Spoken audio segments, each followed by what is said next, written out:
Hi, I'm Parys Bignall-Smith and I'm 24 from Nottingham. My question for the Chief Constable is, how are you going to empower women to speak out on the abuse that they're suffering when they sometimes feel like the police don't listen or take them seriously enough?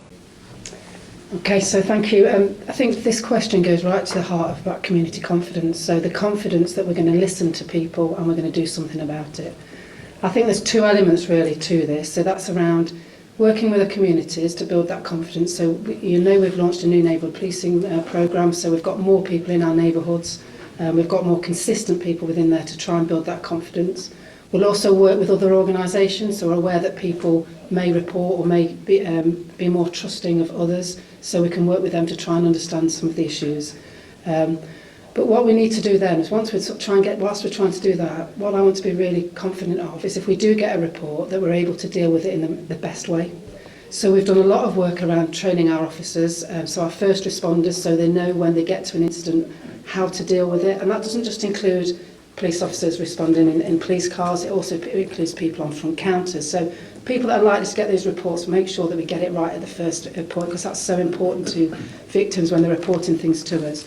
But also around some of our frontline members of frontline, and in terms of the skills that we give them. So we're really confident that we can secure and preserve that evidence. So they're the things I think we need to do. We need to make sure we get them right. We're also working with other organisations in order to do that. So we're working with Safe Lives to make sure that the victim's voice is at the centre of everything we do.